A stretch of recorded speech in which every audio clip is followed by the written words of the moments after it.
এই শোনো না, আমাদের অন্ধবিশ্বাস চ্যানেলটি যারা এখনো সাবস্ক্রাইব করেননি, প্লিজ সাবস্ক্রাইব করে দাও। আর অল্প কিছু সাবস্ক্রাইবার হলে 1 লক্ষ পরিবার হবে। সবাই প্লিজ সাবস্ক্রাইব এবং বেশি বেশি শেয়ার করে দাও প্লিজ। রাশেদ খানের শরীর আজকাল ভালো যাচ্ছে না। সবার একটাই কথা, তার কিসের দুশ্চিন্তা? জীবনে সফল হয়েছেন, ছেলেদের সঠিকভাবে গড়ে তুলেছেন, গ্রুপ ইন্ডাস্ট্রি বর্তমানে শীর্ষে।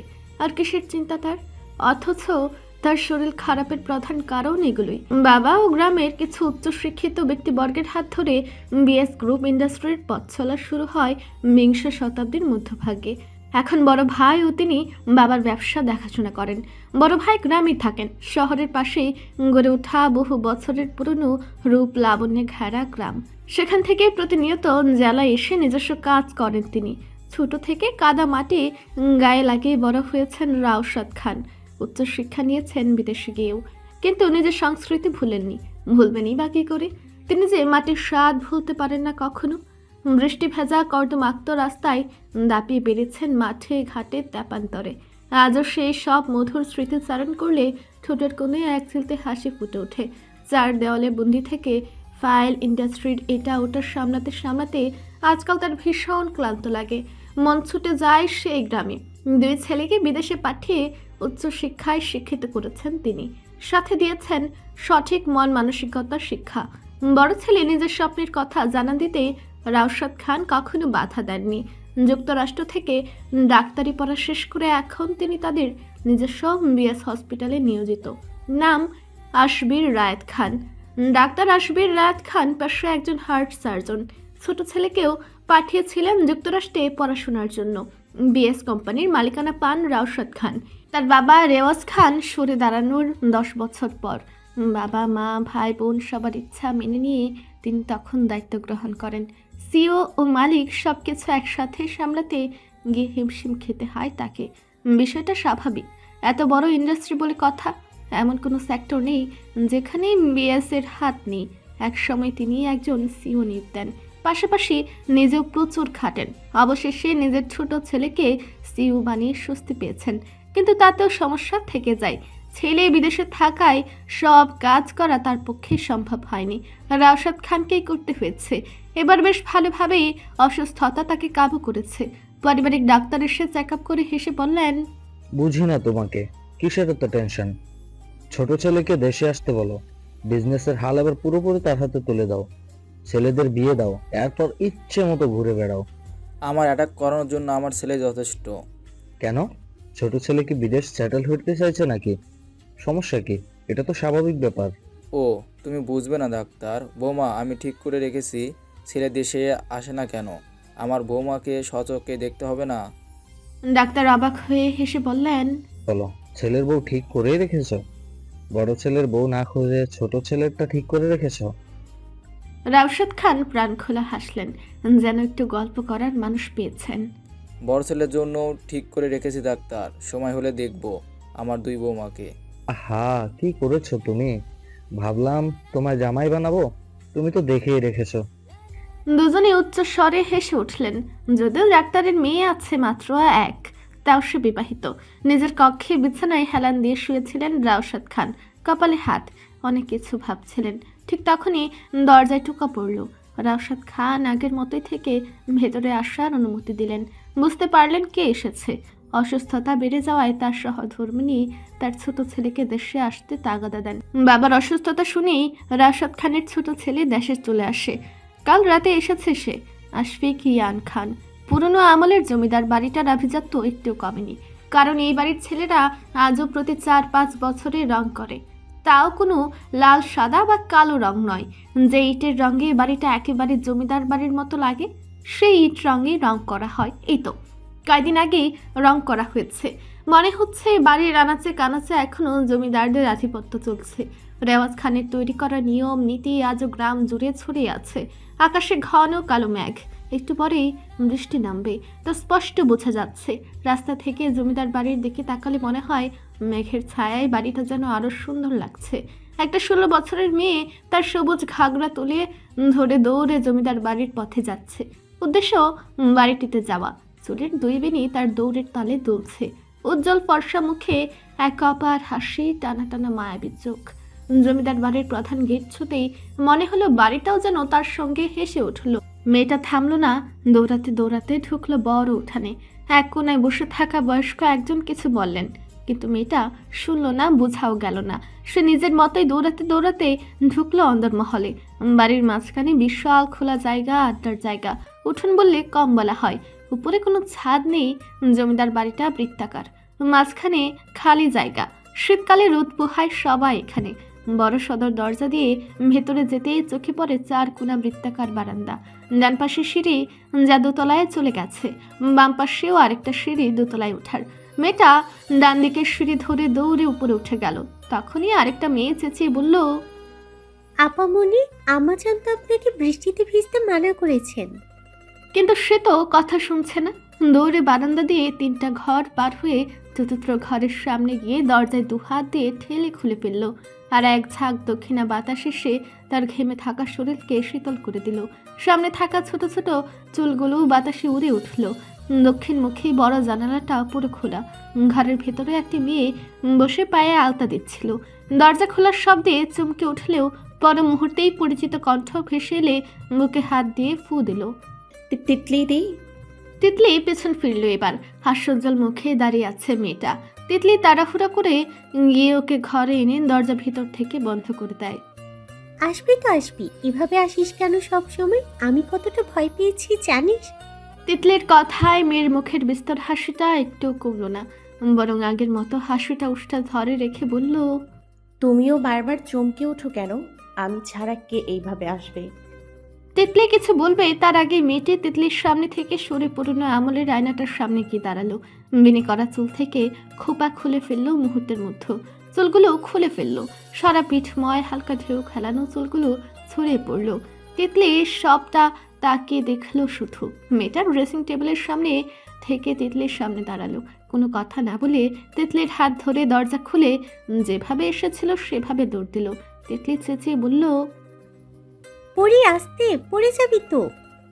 কিন্তু না, পরি শুনল না। তিতলি জানে এই মেয়ে শুনবে না, তাই নিজেও নিজের ঘাগরা তাড়াতাড়ি এক হাত দিয়ে উঁচু করে নামতে লাগলো সিঁড়ি দিয়ে। 3তলা বাড়িটার বাহিরে আসতে দেখলো বৃষ্টির ফোঁটা পড়ছে গুড়ি গুড়ি। পরি ফিরল তিতলির দিকে, হাস্যোজ্জ্বল মুখে বলল, তিতলি দি, আজ কিন্তু নগরতলায় যাব। কথাটা বলে দেরি করলো না। পরে আবার তিতলির হাত ধরে টেনে গেটের দিকে যেতে লাগলো। সহসা দোতলার বারান্দা থেকে কারোর আওয়াজ ভেসে এলো। দোতলার বারান্দা থেকে ডেকে উঠলো মিসেস জাহানারা, পরীর দিদিমা। পরি, তিতলি, গরম চা নিয়ে আসিস বাগান থেকে আসার সময়।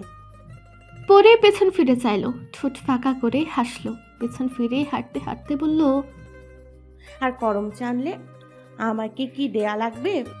মনে আছে তো বুড়ি? কথাটা বলে চলে যায় গেটের বাহিরে। এতক্ষণের গুড়ি গুড়ি বৃষ্টি পরিণত হয়েছে বড় বড় ফোঁটায়।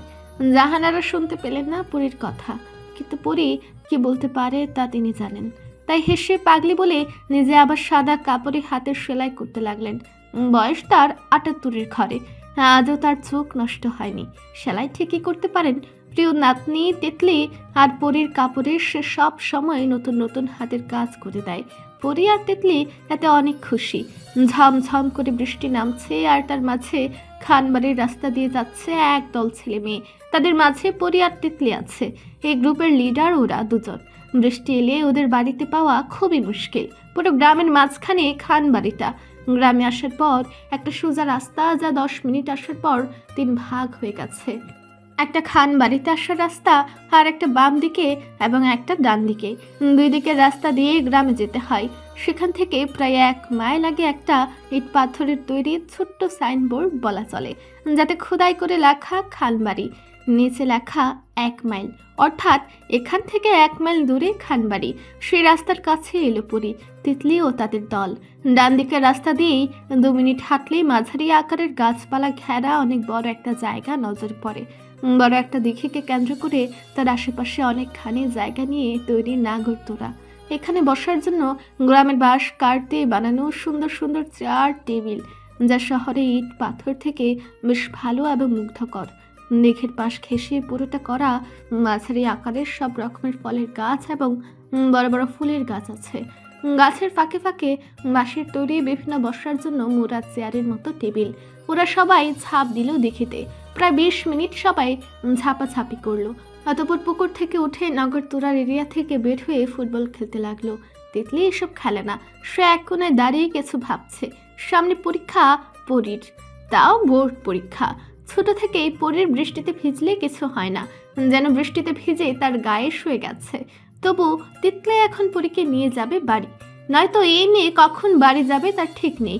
সে সব ভেবে তিতলি পা বাড়ালো পরীর কাছে। পরী তখন ছুটতে যাচ্ছিল বলের দিকে, তার আগে তিতলি ওর বাহু ধরে আটকে দিল। কি হলো তিতলিদি, হাত ছাড়ো জলদি। সামনের দিকে যেতে নিয়ে কথাটা বলে পরী। তিতলি তবু হাত ছাড়ে না, ওর হাত ধরে ঘাস বিশিষ্ট মাঠ থেকে কোনায় নিয়ে আসে। পরি, অনেক হয়েছে, এখন বাড়িতে চল, আজ আর ভিজিস না। পরী অবাক আদলে তাকালো তিতলির দিকে। সবে তো মাত্র এলো, এখনই চলে যাবে মানে? মুখ কুচকে পরী বলল, তিতলিদি, মাত্রই তো আসলাম, এখনই যাবো মানে? আমি খেলতে যাচ্ছি, তুমি দাঁড়িয়ে থাকো। কথাটা বলে আবারও পা বাড়াতে নিলে তিতলি আটকে দিল ওকে। না পরি, আমি তোর কোনো বাহানা শুনবো না, ভুলে যাস না তোর আর 10-11 দিন পর পরীক্ষা। পরী তিতলির কথাই বার ফিক করে হেসে দিল। হাসিটা ঠোঁটে রেখে বলল, হোসনি, কিন্তু এটা শীতের বৃষ্টি, যতই হোক এখন আমি তোর কোনো কথা শুনবো না। তুই আমার সঙ্গে বাড়ি যাবি, এটাই শেষ কথা। তিতলি পরীর হাত ধরে সামনে তাকিয়ে চেঁচে বলল। বৃষ্টির ঝাপটায় ওরা তিতলির কথা স্পষ্ট না শুনলেও বার কয়েক ডাকার পর তিতলি যে কিছু বলছে সেটা বুঝতে পারে কিছুক্ষণ পর। অতঃপর খেলা রেখে সকলেই দৌড়ে চলে আসে ওদের দুজনের সামনে। শোন তোরা, সামনে না পরীর পরীক্ষা, এখন আমি ওকে নিয়ে যাচ্ছি, তোরও এখন বাড়ি যা, শীতের বৃষ্টি, জ্বর আসতেই মানবেন না। তিতলির আদেশের কথায় সবাই একটু মন খারাপ করলেও ঘাড় কাত করে সয় দিল। কতদিন পর বৃষ্টি হলো। পরী তিতলিকে নিয়ে পা বাড়ালো বাড়ির দিকে। যাওয়ার সময় কর্মচা নিতে ভুলল না।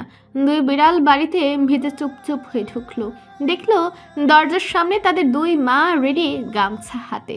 ওরা যেতেই ওদের বকতে লাগলো আর মাথা মুছে দিতে লাগলো। এটা নতুন না, যখন বৃষ্টি হয় তখনই এটা হয়। দুজনকেই তাড়াতাড়ি রুমে পাঠানো হলো। দুজনেই নিজেদের রুমে গিয়ে চেঞ্জ করে এলো। পরী একটা মিষ্টি কালারের ঘাগরা পরে এলো, সিঁড়ি দিয়ে চুল মুছতে মুছতে নিচে নামছে। তিতলি আগে এসেছে। নিচে নেমে তার বড় মায়ের কাছে বসলো ফ্লোরে, আর তার বড় মা সোফায় বসেছিল। পরী বসতেই তার কোমর পর্যন্ত পরা কালো চুলগুলোকে সযত্নে মুছে দিল মিসেস রিজা। সে একজন বিদেশি। পরীর বড় আব্বু বিদেশে পড়ালেখা করতে গিয়ে এখান থেকেই বিয়ে করে আনেন রিজাকে। রিজা একজন অনাথ মেয়ে ছিল। হঠাৎ বিয়ে করে বাড়ি আসাতে সবারই অমত ছিল। প্রথমত বাড়ির বড় ছেলে, তারপর একজন বিদেশি মেয়ে, কিন্তু পরে মেনে নেয়। আর বিদেশি মেয়ে রিজা হয়ে ওঠে খাঁটি বাঙালি বউ। পরীর বড় বাবার এক ছেলে এক মেয়ে। বড় ছেলে তিতাস, সে হাই এডুকেটেড, তবে গ্রামে থাকে। ওদের গ্রামের পাশের শহরের একটা ভার্সিটির টিচার। বাড়ির বউদের বাড়ির বাহিরে বেরোনো নিষেধ, চাকরি করা নিষেধ। এইসব কুসংস্কার এই পরিবার মানে না।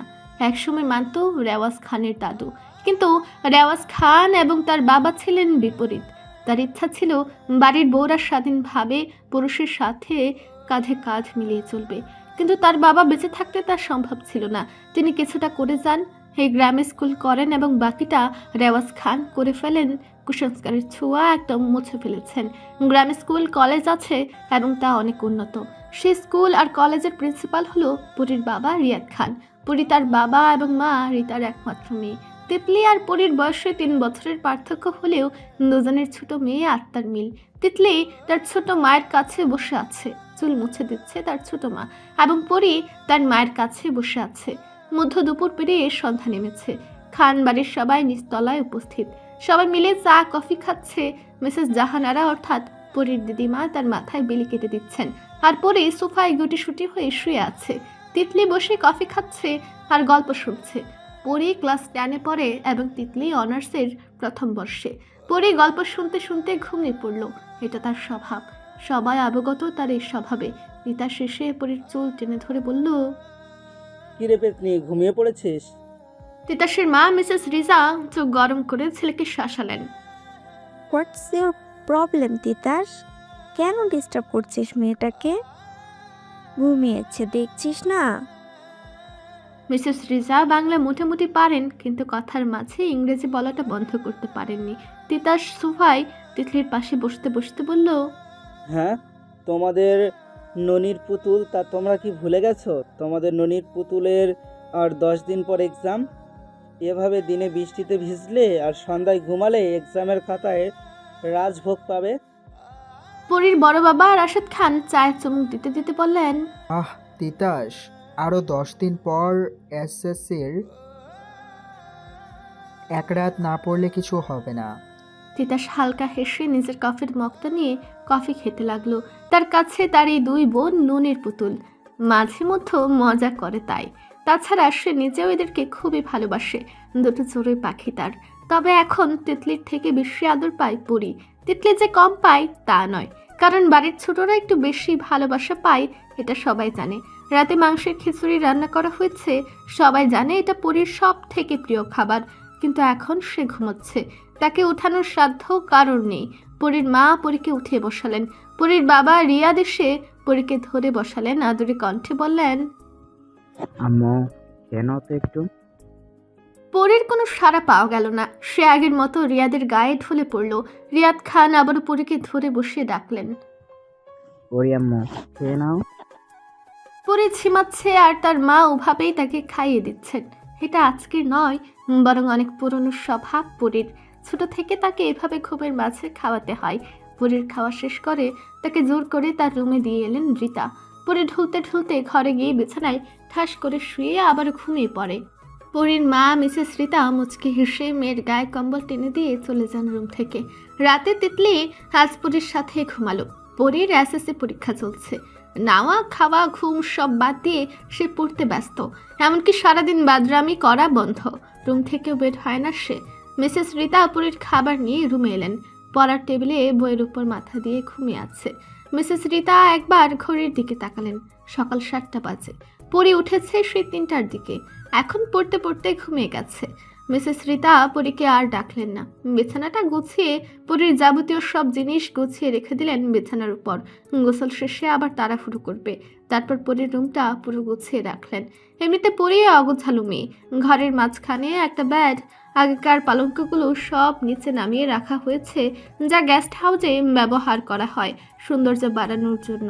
আর তিতাস, পরী, তিতলি ওদের ঘরে আধুনিক দামি দামি বেড। তবে এছাড়াও দোতলার আরও কিছু ঘর আছে যেগুলোতে আধুনিক সব জিনিসপত্র দিয়ে সাজানো, তবে ঘরগুলো তালাবদ্ধ।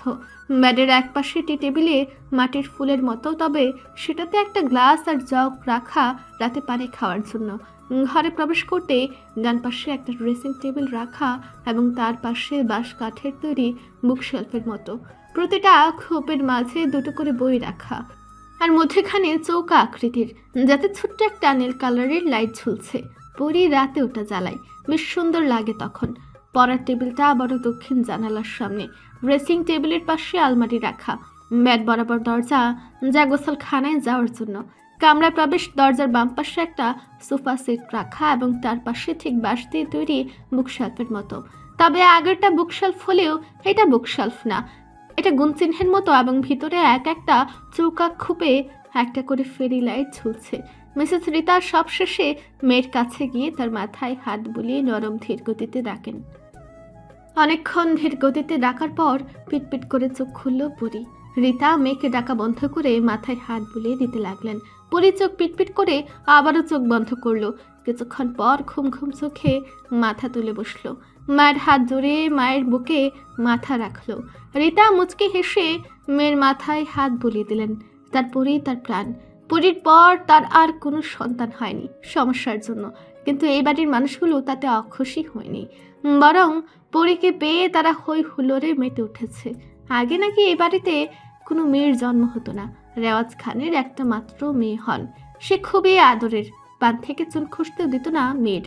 তারপর তিতলি আর পরী, এই 3 মেয়ে হয় এই বংশে। তাছাড়া শোনা যায় অনেক বছর আগে থেকে এই বংশে কোনো মেয়ে নেই। রেওয়াজ খানের প্রাণ তার মেয়ে এবং তার 2 নাতনি। মিসেস রীতা কিছুক্ষণ পর মেয়েকে উঠে ঘরের সাথে লাগোয়া স্নান ঘরে নিয়ে যান। পুরনো বাড়ি হওয়ায় বাড়িতে একটাই স্নানঘর থাকলেও বর্তমানে অনেক পরিবর্তন আনা হয়েছে। দোতলার প্রয়োজনীয় সবগুলো রুমে বাড়িতে স্নানঘর দেওয়া হয়েছে। বাড়ির পাশ দিয়ে আবার নতুন করে গড়া হচ্ছে, যেখানে প্রত্যেকটা ঘরে থাকবে নিজস্ব গোসলখানা, যেন মেয়ে বউদের আর কোনো সমস্যা না হয়। মিসেস রীতা মেয়েকে গোসলখানা নিয়ে নিজে হাত মুখ ধুয়ে দেন, তারপর আবারও রুমে নিয়ে আসেন। পরীর ঘুম কিছুটা কেটেছে। বিছানায় বসতেই মিসেস রীতা খাবারের প্লেট এনে পরীকে খাইয়ে দেন। পরী আর পড়তে বসলো না, মায়ের কোলে মাথা দিয়ে শুয়ে পড়ল। 10টা থেকে তার পরীক্ষা। বাড়ির সবাই জানে পরী ভালো রেজাল্ট করবে। পরীর আজ শেষ পরীক্ষা ছিল। সে প্রাইভেট কারের পেছনের সিটে বসে ঘুমাচ্ছে। হল থেকে বেরিয়ে গাড়িতে উঠেই ঘুমাচ্ছে। গাড়ি চালাচ্ছে তিতাস এবং তার পাশে তিতলি, পিছনে পরী এবং রায়তা। রায়তা পরীর সব থেকে ভালো বন্ধু। এতদিন তিতাস ওদেরকে দিয়ে আসতো। পরীক্ষাটা হতো জেলা স্কুলে। বাড়িতে গাড়ি প্রবেশ করতেই পরীর বাবা মিস্টার রিয়াদ এগিয়ে এলেন গাড়ির কাছে। প্রায় দিন তিনি মেয়ের সঙ্গে গেলেও আজ কিছু ইম্পর্টেন্ট কাজে যেতে পারেননি। গাড়ি থেকে সবাই নেমে গেল। রায়তার ঘাড়ে মাথা দিয়ে ঘুমাচ্ছে পরী। মিস্টার রিয়াদ খান আলতো সুরে মেয়েকে ডাকলেন। আম্মু ওঠো তো, বাসায় চলে এসছে, দেখো নামতে হবে তো। ততক্ষণে মিসেস রীতা বাড়ির সদর দরজায় এসে দাঁড়িয়েছেন। গাড়ির শব্দ পেয়ে তিনি এগিয়ে এসেছেন। পরী আরও আরাম করে ঘুমোতে লাগলো বাবার হাত বুলানোতে। মিস্টার রিয়াদ হালকা হাসলেন। ছোটবেলায় ঠিক এমনভাবে পরীক্ষা দিয়ে এসে বাড়ি আসার পথে তার কাঁধে মাথা রেখে ঘুমিয়ে পড়তো পরী। তখন মিস্টার রিয়াদ ডেকে উঠাতেন না মেয়েকে, ঘরে শুয়ে দিতেন। এখন তো সেই ছোট্ট পরীটা 16 বছরের কিশোরী হয়ে গেছে। পরীর ঘুম খুবই ভারী। অনেক ডাকার পর উঠল। গাড়ি থেকে নেমে বাবার বুকে মাথা দিয়ে ঘুমাতে লাগলো। ওরা সবাই হু হু করে হেসে দিল। পরীর ঘুমানোর জন্য নির্দিষ্ট জায়গা লাগে না, সে দাঁড়িয়েও ঘুমাতে পারে। ঘুম পড়ে সে। রায়তা সবার কাছ থেকে বিদায় নিয়ে চলে যায় বাড়ি। মিস্টার রিয়াদ মেয়েকে এক হাত দিয়ে ধরে ভেতরে নিয়ে যান। তিতাস আর তিতলি চলে যায় তাদের রুমে। রীতা এসে স্বামীর পেছন পেছন পরীর রুমে যান। রীতার কাছে পরীকে দিয়ে যান মিস্টার রিয়াদ। মেয়েকে চেঞ্জ করিয়ে ফ্রেশ করাতে বলে। তিনি খাবার নিয়ে আসছেন রান্নাঘর থেকে। রীতা স্বামীর কথায় সায় দেন। মিস্টার রিয়াদ রুম থেকে চলে যান নিচে। মিস্টার রিয়াদ যেতেই মিসেস রীতা পরীকে চেঞ্জ করিয়ে দেন নিজে। নিচে রেজা খাবার বাড়ছেন প্লেটে। তিনি জানেন এখন তার 2 গুণধর ছেলে মেয়ে এসে আবদার করবে খাইয়ে দেওয়ার জন্য। তাছাড়া পরীর জন্য খাবার বাড়ছেন তিনি। দেখেছেন পরীকে ঘুমাতে। মেয়েটার স্বভাব সম্পর্কে বাড়ির সবাই অবগত। তার খাবার সাজানোর মাঝে রিয়াদ চলে এলেন। রিয়াদকে দেখে রেজা প্লেট এগিয়ে দিতে দিতে বলেন, রিয়াদ, এই নাও পরীর লাঞ্চ। আমি অলরেডি রেডি করে রেখেছি, তুমি নিয়ে যাও। রিয়াদ সায় জানিয়ে প্লেট হাতে নিতে নিতে রেজার উদ্দেশ্যে বলেন, আব্বাজান আম্মাজান খেয়েছে তো ভাবে? ইয়েস, আমি আর রীতা তাদের খাবার দিয়ে মেডিসিন দিয়ে এসেছি।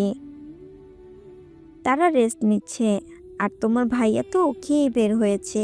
পরীকে খাইয়ে তোমরা দুজন এসো, আমরা একসাথে খাবো। আচ্ছা ভাবি।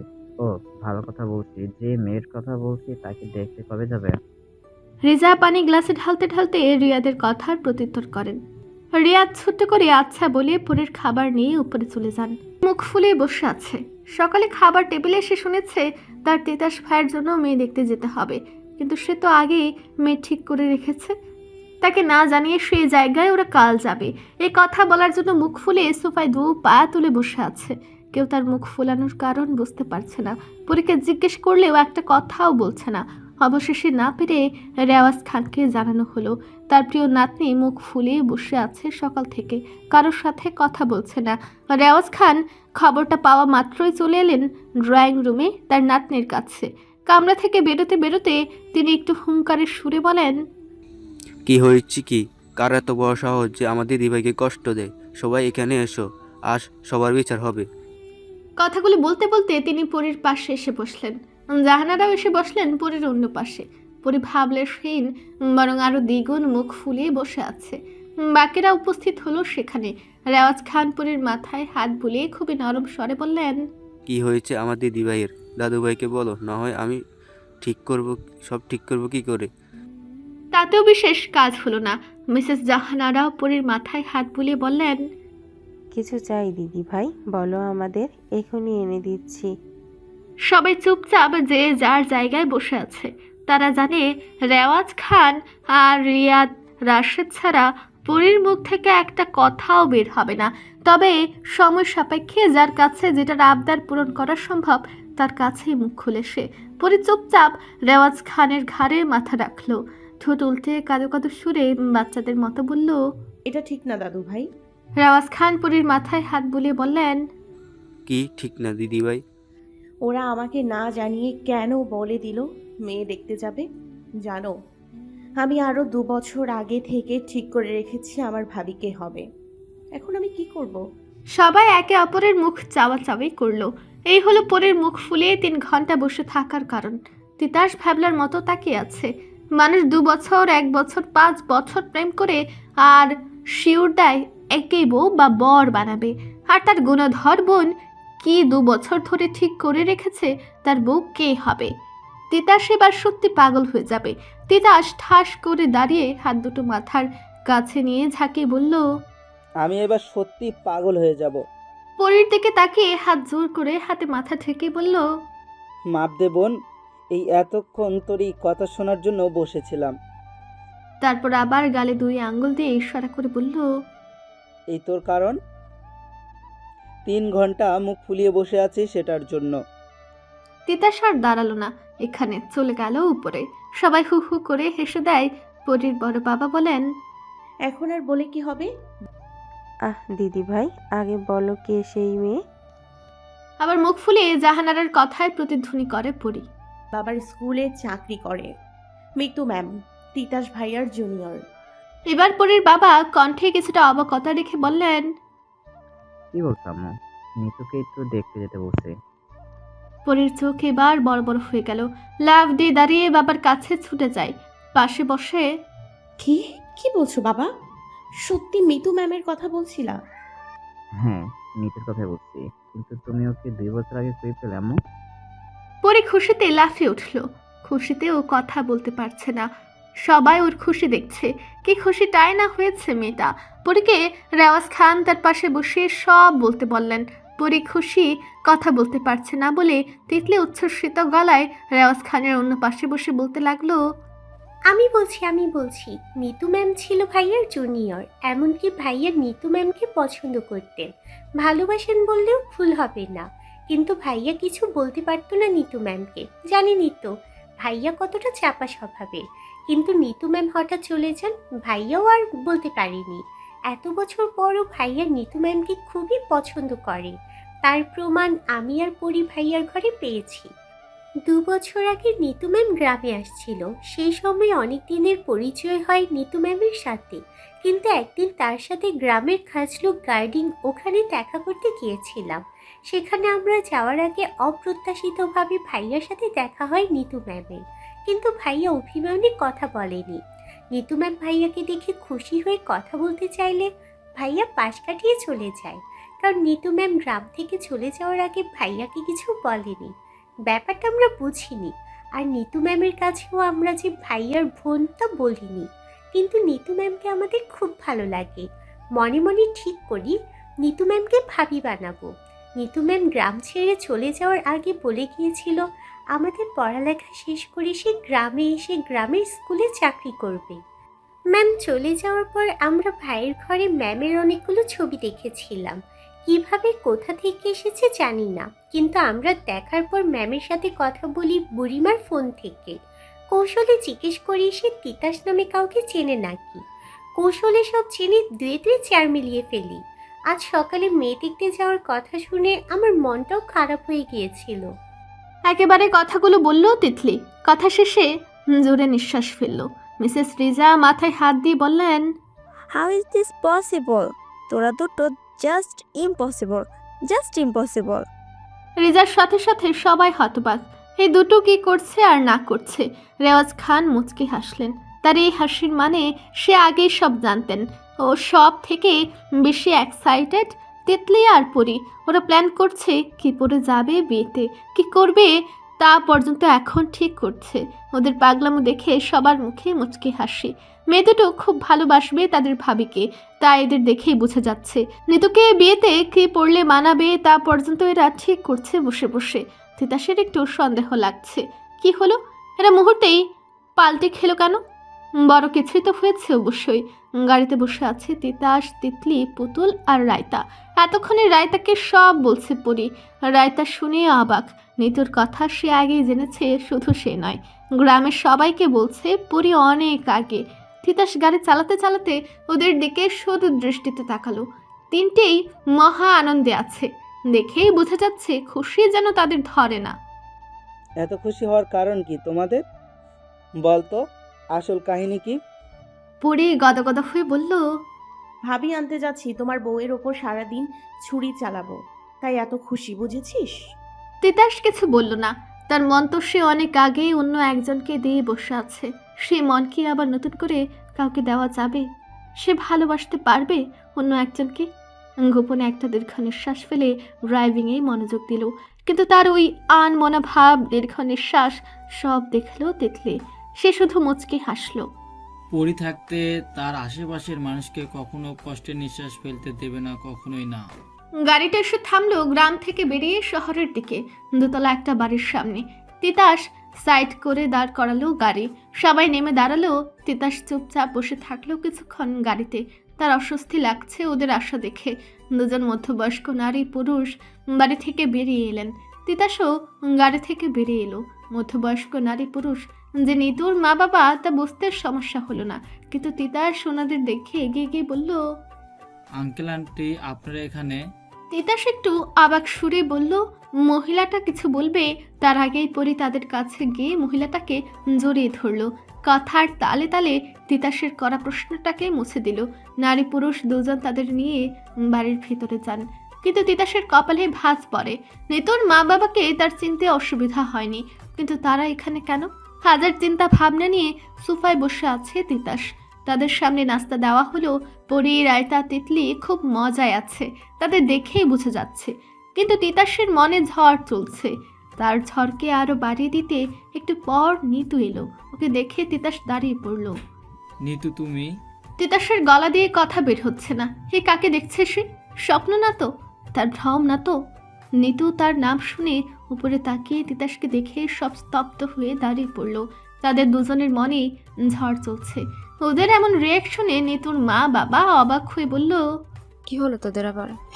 তিতলি হাসি মুখে বলল, আন্টি, ভাইয়ার ম্যাম পূর্ব পরিচিত, ওরা একই স্কুলে পড়তো। ভাইয়া জুনিয়র ছিল, আপনি জানেন না?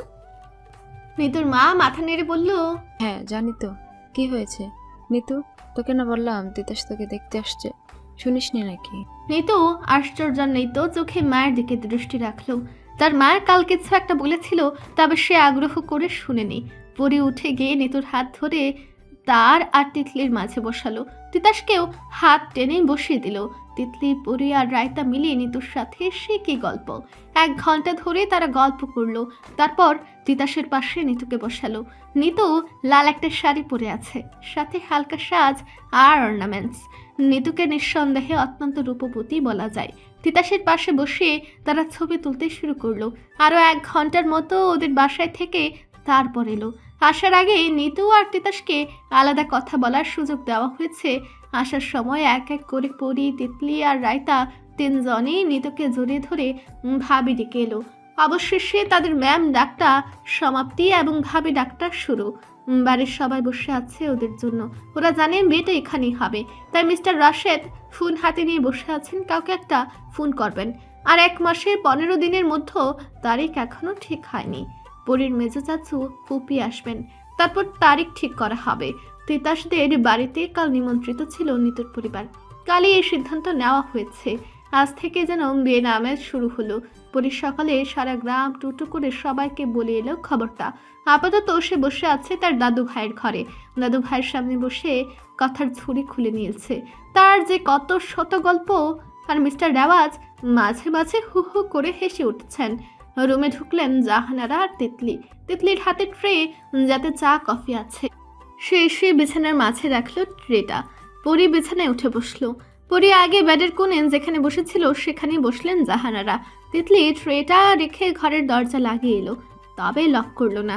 বড় রাজকীয় আলমারি থেকে একটা ল্যাপটপ নিয়ে বিছানায় উঠলো। পরির পাশে বাবু হয়ে বসলো। পরী সহ রেওয়াজ খান মিসেস জাহানারা চা নিলেন। পরী নিজের চায়ে চুমুক দিয়ে ল্যাপটপের স্ক্রিনে তাকালো। তিতলিও ল্যাপটপে দৃষ্টি রেখে নিজের কফি খেতে লাগলো। মূলত পরী আর তিতলি বাছাই করবে কেমন ডেকোরেশন হবে। এই বাড়ির বড় ছেলের বিয়ে বলে কথা, রেওয়াজ খানের বড় নাতির বিয়ে বলে কথা। 1 মাস আগে থেকেই তো ডেকোরেশন করতে হবে। আপাতত পুরো গ্রামে কালারিং লাইট লাগানো হবে, অনেক সুন্দর করে সাজিয়ে কাল থেকে কাজ শুরু হবে। শহর থেকে গ্রামের রাস্তায় ঢোকার পথ থেকে শুরু করে গ্রামটা যতটা পর্যন্ত বিস্তার ততটা পর্যন্ত ওরা দেখছে কেমনভাবে বিয়েতে ডেকোরেশন করা হবে। বাহির থেকে ডেকোরেটর আনা হবে। গ্রামের লোকরাও হই হুল্লোড়ে মেতে উঠেছে। সবাই তিতাসকে তাদের ছেলে মানে। ঠিক তিতাসও ছোট থেকে কোনো দ্বিধা ছাড়াই সবার সাথে মিশে বড় হয়েছে। ওরা 4 জন চা খাচ্ছে আর ডেকোরেশন দেখছে। অবশেষে একটা ডেকোরেশন সিলেক্ট করলো। তারপর ল্যাপটপটা যথাস্থানে রেখে তারা চলে গেল। বাবা কাকাদের সাথে হাতে হাত মিলিয়ে সব করছে পরী আর তিতলি। সবাই চারিদিকে ছড়িয়ে আছে, দেখিয়ে দিচ্ছে কিভাবে ফেরি লাইট লাগানো হবে। 2 দিনে শেষ করতে হবে। মিসেস নীরা অত্যন্ত খুশি মনে সার্ভেন্টকে নিয়ে খাবার ডাইনিং টেবিলে আনছেন। মিস্টার রাউসাদ এসে স্ত্রীকে এত খুশি দেখে মুচকি হাসলেন। কি ব্যাপার ম্যাডাম, দেখি খুশি ধরে না? মিসেস নীরা খুবই এক্সাইটেড। কত বছর পর গ্রামে যেতে চলেছেন অবশেষে। এখন থেকে আর কোনো বাধা ধরা নিয়ম থাকবে না। যখন ইচ্ছা গ্রামে যাবেন, দিনের পর দিন থাকবেন। হাতে অ্যাপ্রন নিয়ে দৌড়তে দৌড়তে নিচে নামছে রায়েত, তার পেছনে হাতে কোর্ট নিয়ে নামছে ইয়ান। 2 ভাই একসঙ্গে ডাইনিং টেবিলের কাছে এলো। শুভ সকাল আম্মু, আজ তোমাকে এত খুশি লাগছে কেন? ডাইনিং টেবিলের চেয়ার টেনে বসতে বসতে নীরার উদ্দেশ্যে বলল রায়েত।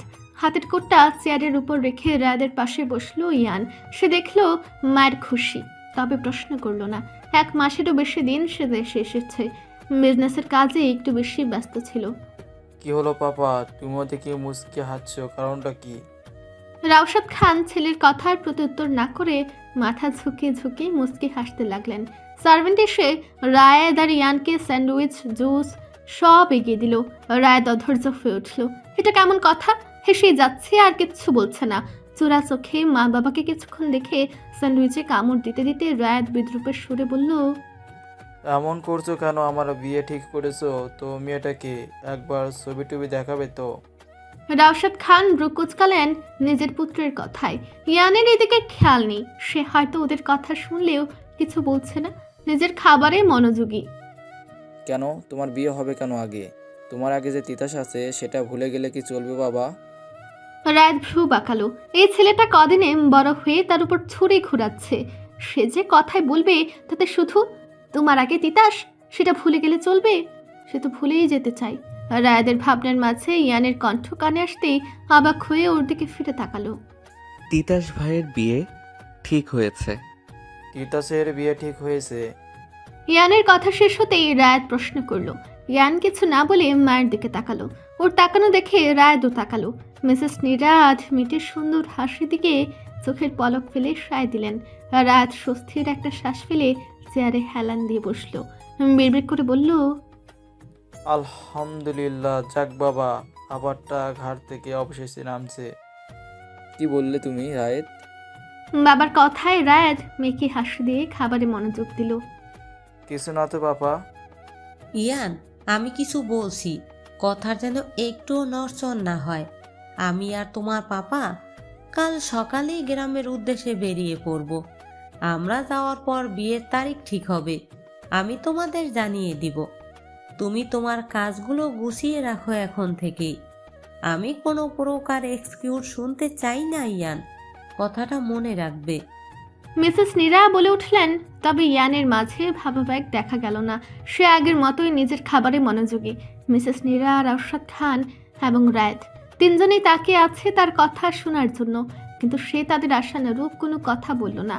খাবার শেষে ইয়ান চেয়ার থেকে উঠতে উঠতে বলল, আমার পক্ষে সম্ভব না, তবুও চেষ্টা করব বিয়ের আগের দিন যাওয়ার। যদি না পারি তাহলে বিয়ের দিন যাব। অনেক বছর যাও না ইয়ান, পড়ালেখার চাপে তোমার যাওয়া হতো না, এতে আমিও আপত্তি করিনি কখনো। তোমাদের জন্য আমি নিজেও কখনো যেতে পারিনি, এমনকি ঈদও না। এত বছরের বেড়াজাল অবশেষে সব শেষ হলো। তোমার কি মনে হয় না তোমার দাদা তাদের বয়স হয়েছে, তাদের মন চায় না একবার তোমাদের পাশে পেতে?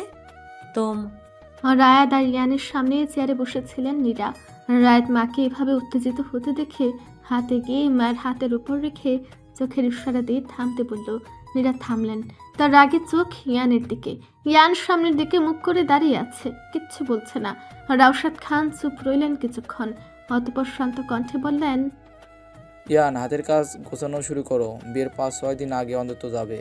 আমার যেন তোমার ছোট চাচ্চু বা বাবাকে দিয়ে ফোন না করাতে হয়। তোমার এখনও তোমার ছোট চাচ্চুর কাছ থেকে অনেক কিছু শেখার বাকি। তোমার ছোট চাচ্চুর তো খুব নেওটা ছেলে। মিসেস নীরা টেবিল থেকে উঠে গেলেন। এখন নিজে না বেঁকে গেলে এই ছেলে মুখ দিয়ে যা বলছে তাই করবে, এটা 99% শিওর। ইয়ান একবার যা বলবে তাই। ছোট থেকে ছেলেটা একগুঁয়ে, আজীবনেও তিনি ঠিক করতে পারলেন না ওর হালকা একটা কথায় ওর সব থেকে বড় সিদ্ধান্ত। আমি কাল গ্রামে যাচ্ছি, ওর যদি মনে হয় ওর পরিবার বলে কিছু আছে তাহলে ও গ্রামে যাবে, খোঁজ নেবে। আমি একদিনও ওকে ফোন দেব না।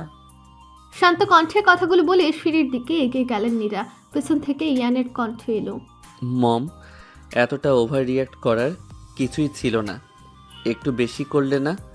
আমি একটা বিজনেস সামলাই, বিষয়টা বুঝতে হবে। আমি কি যখন তখন যেখানে সেখানে যেতে পারি? আর বিয়ে কি আমার যে একদিন আগে গেলে সমস্যা? যার বিয়ে সে থাকলেই হলো। আমি যদি ওখানে উপস্থিত থাকি তো তোমার সো কল্ড কিছু আত্মীয়দের জন্য বিয়ে বাড়ি থাকবে না। তাই আমার না যাওয়াই তোমাদের বিয়ে বাড়ি ঠিক থাকবে। কথাটা বলে হান হনে বাড়ি থেকে বেরিয়ে পড়ল ইয়ান। তার যাওয়ার পথে মিসেস নীরা তাকিয়ে রইলেন। মা হয়েও ছেলের সাথে যে দেখে কখনো পেরে ওঠেনি নীরা। এ যেন তিনি তার একমাত্র দেবর রিয়াদের প্রতিচ্ছবি দেখতে পান। দিন ফুরিয়ে রাত নেমেছে, এখন রাত 7টা। অবশেষে 2 দিন পর পুরো গ্রামে লাইটিং শেষ হয়েছে। গ্রামের চারপাশে নজরদারির জন্য পাহারাদার বসানো হয়েছে। পরে শুধু এই গ্রামের মাঝে চলাফেরা, গ্রামের সীমানার বাইরে যাওয়া নিষেধ। শুধু তার না, তিতলিরও শহরের পথে যাওয়া একেবারেই বারণ। দিনের বেলায় সারা গ্রামে টহল দেওয়া হলেও রাত হলে খানবাড়ি থেকে কোনো মেয়ে বাইরে বের হয় না। তবে 1-2 মাস সবার সব নিষেধাজ্ঞা উঠে রাখা হয়েছে। গ্রামের সব মেয়েরা মজা করবে, ঘুরবে, তাই গ্রামের সীমানায় পাহারা বসিয়েছেন রেওয়াজ খান। তিনি খুব শিক্ষিত, তাদের পরিবারের সব ছেলেরা উচ্চ শিক্ষিত, ফলে সব কিছুতে তার গভীর চিন্তা। রেওয়াজ খানের 3 ছেলে আর 1 মেয়ে। বড় ছেলে রাশেদ খান, মেজো ছেলে রাউসাদ খান আর ছোট ছেলে রিয়াদ খান। রিয়াদ ছোটবেলা থেকে অন্যরকম গম্ভীর চুপচাপ স্বভাবের, তবে সেই স্বভাবও বদলে গেছে তার ছোট মেয়ের কাছে। কারণ তার রাজকন্যা গম্ভীর মানুষদের সামনে গিয়ে নিজেকে প্রকাশ করতে ভয় পায়। বিয়ের আগ পর্যন্ত সন্ধ্যার পর গ্রামের সব মেয়েরা আসবে, প্রতিদিন নাচ গান অনুষ্ঠান হবে, সেটা খান বাড়ির ভেতরে বা বাইরে। পরে আর তিতলি হাঁটছে গ্রামের রাস্তা দিয়ে, 2 পাশে বাড়ি, মাঝখানে পথ, সেখান দিয়ে চলছে তারা। ওদের সঙ্গে ওদের বান্ধবীরাও আছে, চারপাশে 8-9 বছরের ছোট ছোট বাচ্চারাও হাঁটছে। ওরা আসলে লাইটিং দেখতে বেরিয়েছে। পরে তিতলির গলা জড়িয়ে ধরে মুগ্ধ চোখে চারপাশে দেখে বলল, দি, দেখো না কত সুন্দর লাগছে। আমার যে কি আনন্দ হচ্ছে, প্রত্যেকবার মেলা এলেই এমন লাগে। তিতলি হাসলো। সত্যি ঈদের খুশি লাগছে। ঈদের 7 দিন আগে গ্রাম সাজিয়ে ফেলা হয়। পুরো রোজার মাসটা এমন উৎসব মুখর থাকে। প্রতিদিন গ্রামের সবাই জমিদার বাড়ির বাইরে খোলা মাঠে বসে ইফতার করে। এমনকি জমিদার পরিবারের সবাইও সেখানে থাকে। এ যেন একটা বড় পরিবার। এখন গ্রামের কেউ ঘরে নেই, সবাই বাইরে জটলা পাকিয়ে গল্প করছে, কেউ বা হাঁটতে হাঁটতে গল্পে মুশগুল। চারিদিকে মানুষের ছড়াছড়ি। আমারও খুব ভালো লাগছে পরি। ভাইয়ার বিয়ে এমনভাবে করাবো যেন সবাই এই দিনগুলো মনে রাখে, বুঝলি? প্রতিদিন অনুষ্ঠান রাখবো। পরেও খুশিতে মাথা নাড়ল। সবাই গিয়ে বসলো ঘাসের উপর। এটা একটু খোলা মাঠ টাইপ জায়গা, সেখানে আরো অনেকেই বসে গল্প করছে। তিতলির এক বান্ধবী বলে উঠল, এই পরি খালি মুখে বসে থাকবো, চলো নাচ করি, গান গাই, মজা হবে, আসর জমে যাবে। পরে মাথা নাড়ে সম্মতি দিল। বাকিরাও সঙ্গে সঙ্গে রাজি হলো। শুরু হলো গানের কলি। একজন এক একটা হাস্যকর গল্প বলে আর সবাই হেসে ঘাসে গড়াগড়ি খায়। 2টা বাচ্চাকে পাঠানো হলো ছোট্ট সাউন্ড বক্স আনতে। তিতলির কাছে ফোন ছিল, বাবার নামের 9 বছরের একটা ছেলে এনে দিল বক্সটা। তিতলি হাসি মুখে বক্সটা নিল। ছেলেটা আবার গিয়ে বসে পড়ল। তিতলির বান্ধবী সুপি বলল, এই সবাই সরে বসো, মাঝে গোল করতে বসো, যেন সবাই চাইলে গানের সঙ্গে নাচতেও পারে। সবাই সম্মত হয়ে গোল করে বসলো। এবার রায়তা বলল, আমি বলি পরি তুই আগে নাচ কর। সবাই সায় দিল, কারণ পরি নাচে খুবই ভালো। কয়েকবার জ্বালায় ফার্স্ট হয়েছে। পরি না করে না, কারণ নাচ তার অন্যতম ভালো লাগার জিনিস। তিতলির পাশ থেকে উঠে মাঝখানে সে গায়ের ওড়নাটা আড়াআড়ি করে নিল, যেভাবে নাচের সময় নেওয়া হয়। ভালো কইরা বাজাও গো দোতারা, সুন্দরী কমলা নাচে। গানটার নতুন ভার্সন প্রিয়া জো মিলে তো জিয়ায়ে পাগলায়ে বাজাও। পরে শুরু করলো নাচ। তিতলি সুপিকে দিয়ে নাচটা ভিডিও করালো। আশেপাশের মেয়ে বউরা এগিয়ে এলো পরীর নাচ দেখতে। এমন সময় তিতাস সেখানে এসে দাঁড়ালো। সবার এমন আনন্দ দেখে মুচকি হাসলো। পকেট থেকে ফোন বের করে পরীর নাচের কিছুটা ভিডিও করে। আশেপাশের দৃশ্য ধারণ করে পাঠিয়ে দিল নিতুকে। কাল নিতুরা আসবে গ্রামে, তাদের পাশের শহরে বাড়ি আছে, সেখানেও থাকতো না এতদিন, মাত্র কয়েক মাস হলো এখানে এসেছে। নিতু এতক্ষণ তিতাসের সঙ্গে চ্যাটিং করছিল। তিতাসের পাঠানো ভিডিও দেখে ফোন দিল। আমি সব মিস করে গেলাম, ইস। তিতাস হেসে বলল, না ম্যাম, আপনি কিছু মিস করেননি। কাল আসেন, দেখবেন আপনার জন্য আরও কি অপেক্ষা করছে। পুরো 1.5 মাস এসব চলবে। নিতু মুচকি হাসলো। বর পছন্দ হোক বা না হোক, ননদিনীদের আমি খুব পছন্দ করেছি। বিয়েতে রাজি হওয়াটা এই জন্যই।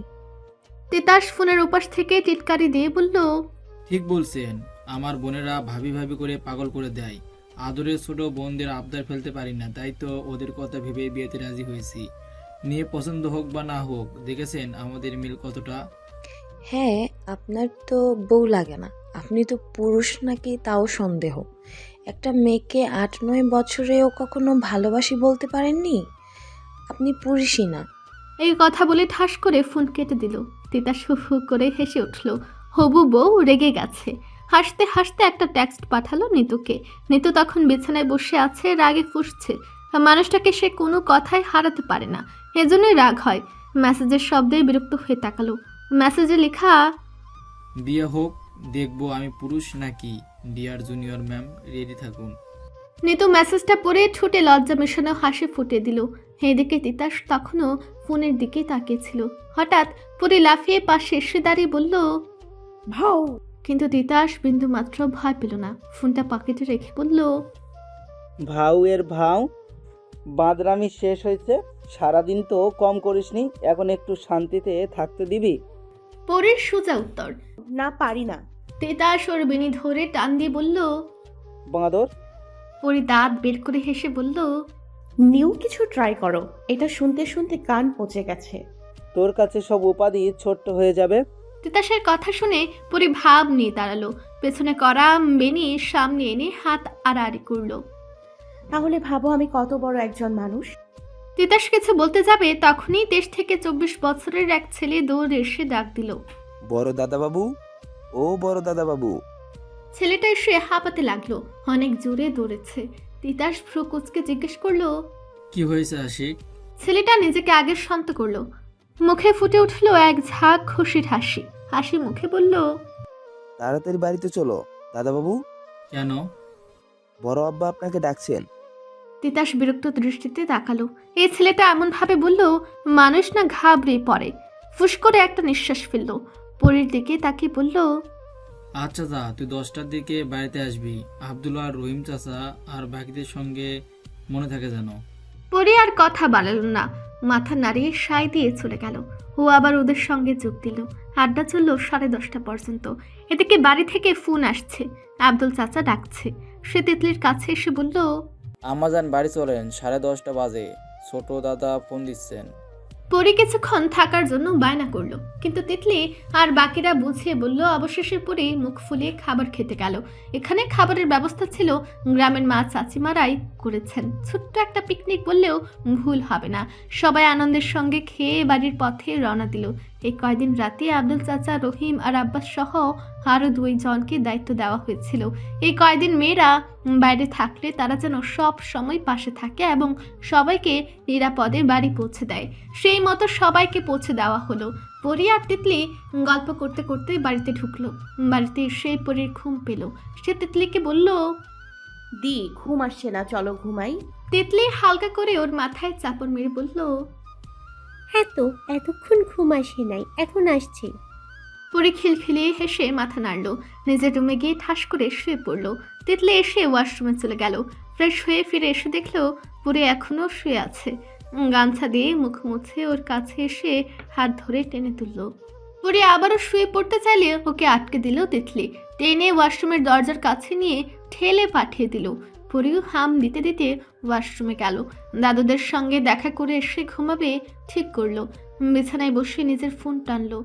10 মিনিট পর পরি ফ্রেশ হয়ে এসে তিতলির পাশে বসলো। বসে বসে ঝিমোতে লাগলো। হ্যাঁ, মাঝে ওদের রুমে ঢুকলো পরির মা, হাতে 2 গ্লাস দুধ। পরি দেখে নাক ছিটকালো। মিসেস রীতা তা দেখলেও পাত্তা দিলেন না। ওদের পাশে এসে দাঁড়ালেন, তিতলির দিকে গ্লাসটা এগিয়ে দিলেন। তিতলি গ্লাসটা নিতেই মিসেস রীতা ওর হাত থেকে ফোনটা নিয়ে নিলেন। চুপ, দুধটা আগে শেষ কর, তারপর ফোন দেখবি। তিতলি মুখ ফুলিয়ে দুধে চুমুক দিল। রীতা এবার পরির পাশে গিয়ে দাঁড়ালো। পরি মায়ের দাঁড়ানো দেখে পেটে হাত দিয়ে বলল, প্রচুর খেয়েছি মা, তুমি তো জানো মিথ্যা বলি না। আজ খেতে পারবো না আম্মু, প্লিজ প্লিজ। থাক আম্মু, আমি জানি তুমি কতটা প্রচুর খেয়েছো, এখন এটা শেষ করো। রীতা কথাটা বলেই পরির থুতনি ধরে গ্লাসে মুখ লাগালেন, জোর করে খাইয়ে দিলেন। খাওয়া শেষে পরি জিভ বের করে করে উঠল। রীতা একবার মেয়ের দিকে তাকালেন। তিতলির হাত থেকে গ্লাস নিতে নিতে বললেন, যাও দুজনে তাড়াতাড়ি দাদুদের সঙ্গে দেখা করে এসো। দরজার কাছে গিয়ে আবার ফিরে এলেন। ওদের সামনে দাঁড়িয়ে বললেন, তোমার মেজো বাবা আর ফুপিমণি আসছে কাল সকালে। তিতলি মাথা নাড়িয়ে সায় দিল, কিন্তু পরি ভাবা ব্যাগে ডুবে গেল না। মুখ চোখ কুচকে ব্যস্ত। মেয়ের দিকে আবার তাকিয়ে রীতা বললেন, পরি, কাল কিন্তু 7 সকালে বাড়ি থেকে বের হতে পারবে না, কথাটা মনে থাকবে। রীতা চলে গেলেন। পরিও পানি খেয়ে নিল। দুজনেই নিচে গিয়ে রেওয়াজ খান আর জাহানারার সঙ্গে দেখা করে তারপর রুমে এসে ঘুমিয়ে পড়ল। ওরা ঘুমিয়ে যাওয়ার পর রুমে এলো রিয়াদ, হাতে লাল রঙের একটা বড় পুতুল। পরীর পাশে হাঁটু গেড়ে বসে পুতুলটা পাশে রাখলো। পরীর কপালে আদরের ছোঁয়া দিল। অনেকক্ষণ মাথায় হাত বুলিয়ে দিল। তারপর পরীর জড়িয়ে রাখা বালিশটা সরিয়ে দিয়ে পুতুলটা দিয়ে দিল। আবারও একটু মাথায় হাত বুলিয়ে দরজা লাগিয়ে রুম থেকে চলে গেল। শীত যেন আজ একটু বেশি পড়েছে। কনকনে শীতের মাঝে পরি আর তার বাবা হাঁটছে। পরীর গায়ে সোয়েটার, তার উপরে চাদর। পরীর বাবা তাকে দাঁড় করে ভালো করে মাথা ঢেকে দিয়ে বলেন, আব্বু কিছুই হবে না, আগে চলো শিউলি ফুল কুড়াবো, তুমি কিন্তু বলেছিলে কুড়াবে। পরীর বাবা রিয়াদ খান হালকা হেসে মেয়েকে এক হাত দিয়ে জড়িয়ে ধরে হাঁটতে হাঁটতে বললেন, জহুক মামাজান, আজ আমিও তোমার সাথে ফুল কুড়িয়ে মালা গাঁথবো, খুশি তো? পরীর মুখে এক অন্যরকম উচ্ছ্বাস দেখা গেল। সে সাথে সাথে মাথা নাড়িয়ে সায় দিল। রাস্তার 2 পাশে প্রায় 10টার মতো শিউলি গাছ, আরও আছে কৃষ্ণচূড়া, বকুল, রজনীগন্ধা আর কত রকম ফুল। শহর থেকে গ্রামে প্রবেশের পথে এই গাছগুলো প্রথমে কৃষ্ণচূড়া, তারপর বকুল, রজনীগন্ধা, জবা, তারপর শিউলি সারি সারিভাবে দাঁড়িয়ে আছে। ওরা সেখানে এসে পৌঁছালো। 2টা গাছের মাঝে বাঁশের তৈরি বসার জায়গা, গ্রামে যেটাকে চাং বলা হয়। রাস্তার 2 ধারে সাদা পাপড়ি আর লাল ডাটিযুক্ত শিউলি ফুলগুলো চাদরের মতো বিছানো। পুরী এখানে সচরাচর আসতে পারে না, কিন্তু আজ বাবা আছে, সব জায়গায় যেতে পারবে সে। পুরী ছুটে গেল ফুলের দিকে। আম্মু সাবধানে যাও। রিয়াদের সাবধানী বাণী। পরি ততক্ষণে ফুল কোড়াতে শুরু করেছে। রিয়াদ কিছুক্ষণ মুগ্ধ চোখে তার মেয়েকে দেখল, তারপর মনে মনে বলল, তারও একই চিন্তা। একজন উপযুক্ত পাত্রের হাতে তার কলেজার টুকরোটা তুলে দিতে পারলে সে শান্তি পাবে, নিশ্চিত হতে পারবে তার মেয়ে কখনো অসুখী হবে না। পরীকে সে তৈরি করেছে সরল পবিত্র ফুলের মতো নিষ্পাপ করে, তাই সে এমন একজন রাজকুমারী আনবে যে তার মতো করে আগলে রাখবে পরীকে। পরীর ডাকে ভাবনায় ছাদ পড়ল। রিয়াদ খান হাসি মুখে মেয়ের কাছে এগিয়ে গেলেন। লাল কালো মিশ্রণের চাদরটা ভালো করে পরীর মাথায় টেনে দিলেন যাতে ঠান্ডা না লাগে। নিজেও ফুল করে দিলেন মেয়েকে। শীতের সকালে গ্রামের মানুষ 7 সকালে বের হয় খেজুরের রস সংগ্রহ করতে। শুধু গ্রামেই এই দৃশ্য দেখা যায়। ঘন কুয়াশার মাঝে একদল মানুষ কাঁধে পালকের মতো করে রসের হাড়ি নিয়ে যাচ্ছে। এই গ্রামীণ চিত্রটা সব দেখে মনোমুগ্ধকর। রসের হাড়ি কাঁধে নিয়ে লোকগুলো হাসি মুখে ওদের দিকে তাকালো।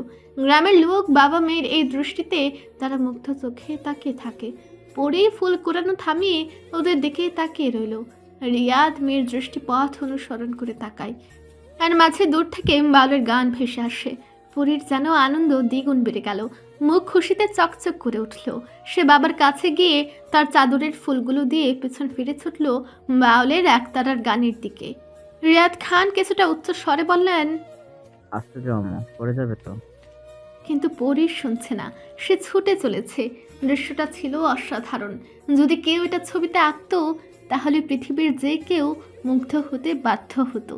ঘন কুয়াশার মাঝে কয়েকজন লোক কাঁধে রসের হাড়ি ঝুলিয়ে চলছে। শিউলি গাছের নিচে দাঁড়িয়ে রিয়াদ মেয়ের ফুলগুলো চাদরে রেখে মেয়েকে হাত তুলে সাবধান করছে। আর পরে ছুটে চলেছে বাউলের গানের টানে। আর বাউল তার একতারা হাতে গলা ছেড়ে গান গাইছে। পরে তার গোলাপি ও কালো রঙের ফুল আঁকা ঘাগরাটা দুই হাতে তুলে ধরে দৌড়াচ্ছে। তার মাথায় থাকা লাল কালো চাদরটা পরে গিয়ে এক কোনা ঘাসের উপর মিশে গেছে, অন্য কোনা এখনো পরীর কাঁধে। সে বাউলকে ডাকে, ও বাউল দাদু, থামো থামো। বাউল পরীর কণ্ঠ শুনে থেমে যায়। পেছন ফিরে দেখে পরী হাঁটুতে দুই হাত রেখে হাঁপাচ্ছে। কিরে বেটি, এতদিন এলি না কেন? শুনলাম বাড়িতে বিয়ে, খুব ব্যস্ত। পরী হেসে চাদরটা তুলে গায়ে নেয় ভালো করে। চাদরের এক কোনা ভেজে গেছে শিশিরে। চাদরটা ঠিক করতে করতে বলল, হ্যাঁ গো বাউল দাদু, ভাইয়ার বিয়ে ঠিক হয়েছে। জানো কার সঙ্গে? আমার পছন্দ করা মেয়ের সঙ্গে, নিতু ম্যাম। তোমাকে না বলেছিলাম? বাউল হাসে মাথা নাড়ে। পরে যেদিক থেকে এসেছিল আবার সেদিকেই হাঁটতে শুরু করে। বাউলও তার সঙ্গে। পরে তাকে বলে সুর ধরতে। বাউল সুর তুলে, গ্রাম ছাড়ার ওই রাঙ্গামাটির পথ আমার মন ভুলায় রে। গান শেষ হলে পরে বলে। বাউল হাসে, হাত তুলে সায় দেয়, ভালো আছি, ভালো থাকো, আকাশের ঠিকানায় সিটি লেখো। পরে বলে, এই গান আমার তিতলিটি অনেক সুন্দর করে গায় জানো বাউল দাদু। আমার গলায় তো গান জমে না, তিতলিদি গাইলে কি যে ভালো লাগে। ফসলের দুই পাশ দিয়ে পরি আর বাউল হাঁটছে। বাউল বলে ওঠে, বেটি আজ যাই, অন্য একদিন তোকে অনেক গান শোনাবো। আজ আমাকে শহরে যেতে হবে। আবার শহরে যাচ্ছ? কি আছে তোমার ওই শহরে? মাঝে মধ্যে উধাও হয়ে যাও। বুঝবি না রে বেটি, আমার একটা মূল্যবান জিনিস ওই শহরের ভিতরে হারিয়ে ফেলেছি। পরি এবার কোমরে দুই হাত দিয়ে দাঁড়িয়ে বলে, হ্যাঁ তোমাকে কতবার বলেছি, বলো না কি হারিয়ে গেছে, আমি বাবাকে বলে সেটা খুঁজে এনে দিব। বাউল হেসে বলে, বেটি সব জিনিস শক্তির বলে খুঁজে পাওয়া যায় না। আচ্ছা, যেখানে যাও যাও, কিন্তু ভাইয়ার বিয়ের আগে আসবে, ঠিক আছে? বলতে বলতে তারা আবার সেই রাস্তায় আসে। পরীর বাবা কৃষকদের সঙ্গে কথা বলছিলেন। তিনি কথা শেষ করে পরীর কাছে আসেন। মিস্টার রিয়াদ হেসে ফেলেন। বাউল বিদায় নিয়ে রাস্তা ধরে শহরের দিকে যায়। পরী তাকিয়ে থাকে এক দৃষ্টিতে। তারপর বাবাকে জিজ্ঞেস করে, বাবাই বাউল কি খুঁজতে যায় শহরে? কি এত আকুল হয়ে খোঁজে? রিয়াদ হালকা হেসে পরীর কোরানো ফুলগুলো হাতে নিয়ে তাকে এক হাতে জড়িয়ে হাঁটতে হাঁটতে বললেন, লিফট। আর তলায় এসে থামতে এক হাত পকেটে রেখে লিফট থেকে বেরিয়ে আসলো ইয়ান। চোখে কালো সানগ্লাস, গায়ের শুভ্র রঙের শার্ট, ব্লু কোট আর প্যান্ট, হাতে রিচ ওয়াচ, বাম কানে ইয়ারপড। সুদর্শন যুবকের এই পারফেক্ট লুকে মেয়েরা ঘায়েল। 8 ফ্লোরে কর্মরত সবাই দাঁড়িয়ে গুড মর্নিং জানালো ইয়ানকে। বাম হাত পকেটে রেখে ডান হাতের আঙ্গুলের ইশারায় সবাইকে বসতে বলল। ইয়ারপড দ্বারা উপাসের ব্যক্তির সাথে কথা কন্টিনিউ করে নিজের কেবিনের দিকে অগ্রসর হলো। তার এক পাশে তার পিএ আর অন্য পাশে ম্যানেজার। ইয়ানের সাথে তারাও কেবিনে প্রবেশ করলো। আলিশান কেবিনটা রোদের আলোতে আলোকিত হয়ে আছে। দরজা খুলে সামনে তাকালে পুরোটাই কাচের দেওয়াল। ইয়ান যে নিজের বরাদ্দকৃত চেয়ারে বসলো। তারপর এতক্ষণ কথা বলা ব্যক্তিকে শেষ বার্তা জানালো। কথাটা শেষ করে উপাসের ছোট্ট উত্তরে কানেকশন বিচ্ছেদ করে দিল। ডেভিড এগিয়ে যেয়ে ইয়ানের দিকে ফাইল এগিয়ে দিল। এরপর ইয়ানের জন্য কফি অর্ডার দিয়ে নিজ ম্যানেজারের পাশের চেয়ারে বসে নতুন প্রজেক্ট নিয়ে কথা বলতে শুরু করলো, যেটা তারা পাওয়ার আশায় কাজ শুরু করেছে। 3 ঘন্টা পর ইয়ানের কেবিন থেকে বেরিয়ে আসলো ডেভিড আর ম্যানেজার। ইয়ান হাতের কফির মগটা নিয়ে কাচের দেওয়ালটার কাছে পকেটে এক হাত গুজে দাঁড়ালো। কফির মগে চুমুক দিতে দিতে ব্যস্ত শহরের দিকে দৃষ্টি নিবদ্ধ করলো। এতক্ষণ একের পর এক কফি খাচ্ছিল আর সব রকম কাজ বুঝিয়ে দিচ্ছিল ম্যানেজার আর ডেভিডকে। ওরা বাকিদের বুঝিয়ে দেবে সব। আনমনে সকালের কথা ভাবলো ইয়ান। আজ একটু দেরি করে এসেছে সে অফিসে। নিজের বাবা মাকে বিদায় দিয়ে অতঃপর নিজের কাজে এসেছে। সকালে বাড়ির কেয়ারটেকার সালাম গাড়িতে অনেকগুলো লাগেজ উঠিয়ে দিচ্ছে। এতে শুধু তাদের পোশাক আশাক নেই, জমিদার বাড়ির সবার জন্য বিভিন্ন উপহার এবং পোশাক পরিচ্ছদ আছে, সেগুলোই একে একে গাড়িতে উঠাচ্ছে। এছাড়া অন্য আরও দুটো মাইক্রোতে গ্রামের মানুষদের জন্য পোশাক রয়েছে। খানবাড়ি থেকে খবর আসার 2 দিনের মধ্যে সব ব্যবস্থা করেছে নীরা নিজে, আর বাড়ির সকলের জন্য সে নিজে পছন্দ করে কিনেছে। নিজের শ্বশুর বাড়িটা অতি প্রিয় জায়গা নীরার। সবাই মিলে একসঙ্গে হলে কতটা আনন্দ হতো তা মনে পড়তেই তার মন ভালো হয়ে যায়। নীরার পাশে রাউসাদ খান দাঁড়িয়ে আছে। কেয়ারটেকার সালামের পাশে রায় দাঁড়িয়ে নিজে সব দেখিয়ে দিচ্ছে। তার পাশে ইয়ান চুপ করে পকেটে হাত গুজে দাঁড়িয়ে সব দেখছে। নীরা একবার ছেলেকে দেখলেন, অতঃপর পেছন ফিরে তাকে দাঁড়িয়ে থাকা তার কাজে সব সময় সাহায্য করা সালামের বউ জুলেখার কাছে এগিয়ে যান। নিয়মিত ভালোবাসার গল্প শুনতে এবং পড়তে আমাদের অন্ধবিশ্বাস চ্যানেলটি সাবস্ক্রাইব করে পাশে থাকা বেল আইকনটি ক্লিক করুন। ধন্যবাদ সবাইকে।